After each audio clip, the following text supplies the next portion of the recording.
Coucou à tous. Donc aujourd'hui je reviens avec une petite vidéo. Donc déjà je tiens à m'excuser si la qualité elle est pas top. J'ai toujours pas retrouvé mon nouveau téléphone du coup puisque le SAV d'Orange est fermé. Donc je me retrouve avec mon ancien portable et c'est vrai que c'est un petit peu galère. Sauf que j'en ai marre d'attendre, j'en ai marre d'être en stand-by, donc j'ai décidé de revenir aujourd'hui avec la vidéo que je vous avais promis sur le dérèglement hormonal et toute son action sur la peau.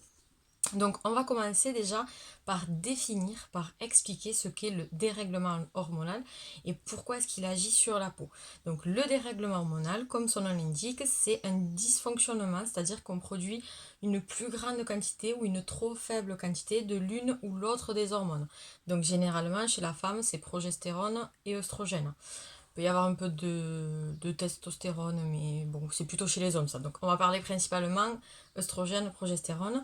Donc dès qu'il y a un dérèglement à ce niveau-là, c'est-à-dire qu'il y a la balance en fait qui va changer, il y aura plus ou moins l'autre quantité, à ce moment-là, il va y avoir des répercussions. Il va y avoir plusieurs répercussions. Il peut y avoir des répercussions sur la peau. Donc tout ça, ça peut être induit par beaucoup de choses. Déjà, il y a l'hérédité. C'est-à-dire que si vous avez une famille qu'on appelle de peau boutonneuse, il y a de fortes chances que vous ayez des boutons dans l'âge adulte aussi par hérédité. Les hormones, on en a parlé. Plus de stress. Pourquoi? Le stress, en fait, il fait augmenter notre production de cortisol. C'est-à-dire les reins produisent plus de cortisone, donc on est stimulé, mais du coup ça stimule les glandes sébacées, là où il y a le sébum, et donc il y a une augmentation du sébum. Ce qui ne veut pas dire bouton, attention, c'est-à-dire que le sébum peut augmenter, mais si on a une bonne qualité de sébum parce qu'on a une bonne hygiène de vie, on aura juste tendance à avoir la peau grasse qui brille, sans boutons. Par contre, ce qui crée les boutons, c'est vraiment cette augmentation du sébum qui est altérée, c'est-à-dire qu'il est de mauvaise qualité, souvent induit par tout ce qui est sucre raffiné, donc tout ce qui va être charcuterie, bonbons, gâteaux, le gras et j'en passe. Donc tout ça, ça va altérer la qualité de notre sébum et donc si on en produit plus et qu'il est de mauvaise qualité, forcément ça va avoir des répercussions et on va avoir de l'acné, du moins de gros boutons. Il peut y avoir la pollution si on habite dans une grande ville. Il peut y avoir le tabac. On ne le dira jamais assez, mais tous les méfaits du tabac sont assez impressionnants, notamment sur la peau, puisque c'est vrai qu'il va rendre la peau avec ce teint gris, un petit peu éteint, un petit peu austère, parce qu'il va vraiment obstruer les pores, et donc du coup on n'aura plus du tout cet effet fraîcheur, cet effet glowy, coup d'éclat sur la peau, non, on va venir l'éteindre avec le tabac. Une raison de plus pour ne pas fumer. Et il peut y avoir aussi la mauvaise adaptation des produits, c'est-à-dire si on prend du maquillage comédogène, des produits qui ne sont pas adaptés à notre peau, pareil, ça va altérer le film hydrolipidique, ça va altérer le sébum et donc on peut avec ça créer des boutons. Donc, comme je le disais tout à l'heure, tout ce qui va être qualité du sébum va souvent se retrouver dans tout ce qui est alimentaire. Donc, il faut faire attention à avoir une bonne hygiène de vie, éviter tout ce qui est graisse saturée, sucre raffiné, etc. C'est-à-dire que plus vous allez manger sainement, plus vous aurez une belle peau. Pourquoi? Parce que déjà, on va éviter tout ce qui est mauvais, mais c'est surtout que, par exemple, si on mange beaucoup de fruits, beaucoup de légumes, on va venir hydrater aussi sa peau de l'intérieur. Donc il faut beaucoup boire, mais aussi manger sainement. La qualité du sébum, comme je le disais, elle est importante, puisque si on a beaucoup de sébum qui est de bonne qualité, on va juste briller. Donc à la limite, on trouvera des alternatives à ça. Mais s'il est de mauvaise qualité, en fait, il y a une prolifération bactérienne. C'est-à-dire que la bactérie acnes, P. acnes exactement, va venir grignoter petit à petit toutes les souches et on va se retrouver avec des grosses plaques d'acné qui vont obstruer et aussi qui va s'oxyder avec l'oxygène et créer beaucoup de points noirs. Donc tout ça, ça va avec. Ensuite, si par exemple tout ce qui va être cycle menstruel, grossesse, ménopause, les gros changements dans la vie d'une femme en fait vont venir changer sa peau. C'est normal aussi. Ce qu'il faut faire, c'est en fait se réadapter à chaque fois. On n'a pas de chance, mais c'est comme ça. Donc ça peut être un changement qui est sur le moment, sur l'instant, pendant la grossesse, pendant la ménopause ou pendant les règles, mais ça peut être aussi un changement permanent, tout comme ça peut agir au niveau des cheveux. Voilà, il y a plein de choses qui vont changer. Ce que je voulais revenir aussi pour dire, pour tout ce qui est tabac et pollution, à savoir que chaque bouffée de cigarette, on va y arriver, chaque bouffée, chaque taf, en fait, c'est 200 000 radicaux libres qui attaquent les cellules cutanées. Les radicaux libres sont les mauvais rayons du soleil qui vont oxyder nos cellules et avoir ce côté vieillissement prématuré. Vous savez, quand on a la peau flétrie comme des petites figues sèches, j'ai envie de dire. Donc voilà, c'est pas très glam, mais il faut le savoir. La nicotine, en fait, elle va irriter la paroi des glandes sébacées, donc ça va créer un affaissement, et c'est vrai qu'on va avoir tendance à avoir ce côté vieillissement prématuré. Souvent, une peau d'une fumeuse ou d'un fumeur a tendance à faire environ 10 ans de plus que son âge réel, ce qui est énorme. Ensuite, les radicaux libres, donc ce que j'expliquais, accélèrent le processus de vieillissement. On le voit énormément au niveau du contour des yeux, puisqu'en fait ça va venir obstruer la microcirculation. Donc on va venir cerner les yeux, on va avoir un teint grisâtre. Ça va venir stopper l'hydratation naturelle qu'a le derme. Donc du coup on va avoir une peau qui est aussi déshydratée. Et à savoir aussi que la cigarette ou la pollution a tendance à faire diminuer le taux d'oxygène dans le sang. Donc on est moins irrigué, j'ai envie de dire, donc on est moins glowy et on paraît plus gris. Donc voilà, c'est pas terrible. Donc ce qu'il faut faire surtout, c'est bien adapter sa peau.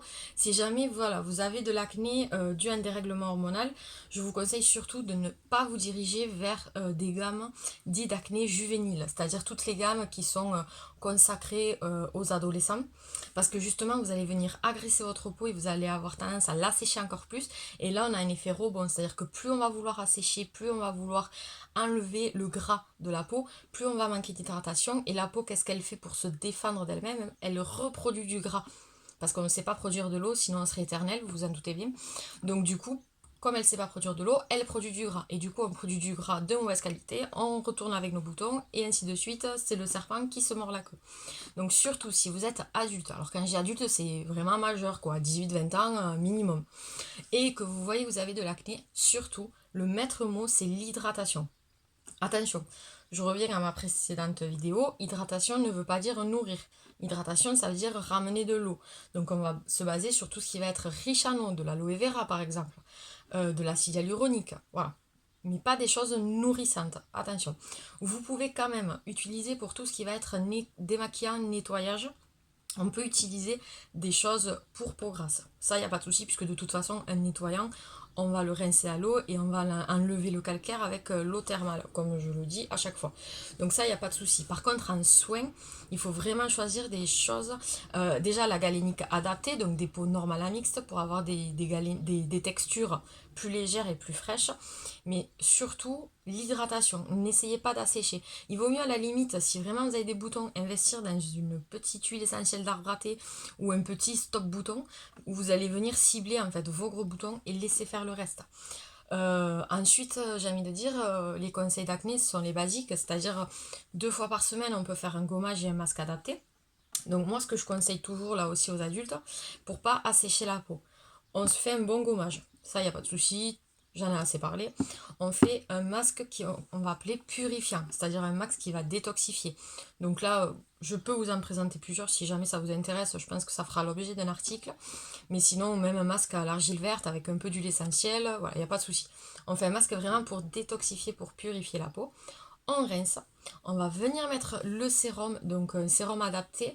Moi ce que j'aime bien faire c'est justement des sérums avec du rétinol, de la vitamine A le soir, pour vraiment avoir cet effet exfoliation naturelle et renouvellement accéléré des cellules, pour avoir gagné vraiment un joli teint bien lisse et uniforme.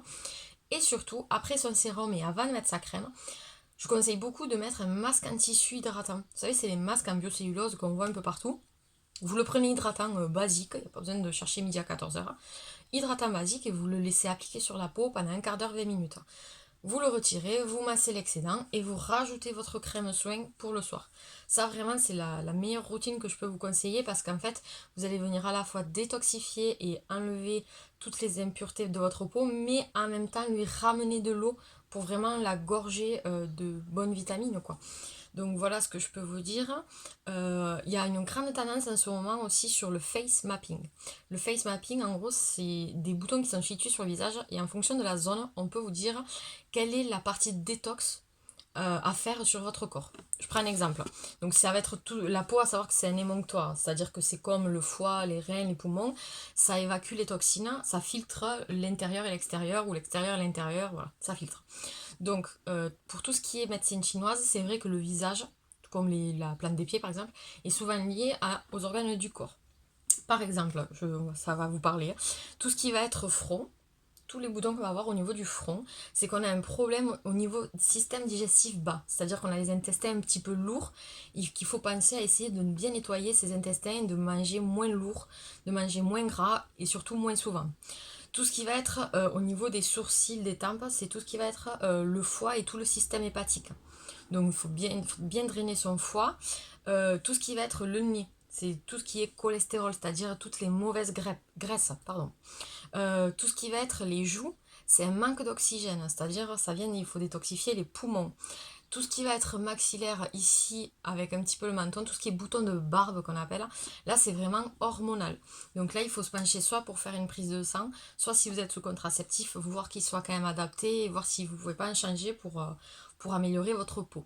Voilà, parce qu'à savoir que si vous traitez votre peau de l'extérieur, mais que tous les jours vous prenez un contraceptif qui ne vous convient pas, encore une fois, ça sera un cercle vicieux et on ne s'en sortira pas. Voilà, c'est une courte vidéo pour expliquer un petit peu tout ce qui va être dérèglement au niveau de la peau. Si jamais ça vous intéresse, je pense que je ferai un petit article avec mes produits chouchous, mes trucs astuces, mes petits conseils, voilà, sur tout ce qui est dérèglement hormonal. Après, vous me dites si vous préférez vidéo, article. Bon, c'est vrai que c'est plus pratique pour moi les articles parce que là, la qualité, elle est pas terrible. Mais voilà un petit peu ce que je veux vous en dire. Je suis en ce moment en plein test sur des savons artisanaux locaux que je trouve plutôt pas mal. Donc voilà, bon, j'ai quelques imperfections, hein, je suis pas parfaite, loin de là, n'est-ce pas? Mais je trouve que quand même, ça va. Les savons pour l'instant me plaisent bien, donc j'attends de plus tester pour vous en parler. Mais je pense que je ferai une vidéo sur tout ce qui est produits adaptés au dérèglement hormonal, quels sont mes chouchous, tout ce que je vous déconseille, voilà, comme d'habitude. Et puis vous me dites si ça vous intéresse aussi. Je vous fais des gros bisous. Merci à tous d'être là. Merci pour tous les partages, pour tous les likes et pour tous les gentils messages que vous m'envoyez. Voilà, j'essaie de faire de mon mieux comme je peux. Et de toute façon, vous le savez, tout ça, c'est juste par passion et c'est pas pour vous vendre quoi que ce soit, du rêve ou quoi. Non, non, c'est juste pour aider un maximum. Je vous fais des gros bisous et à bientôt. Bye!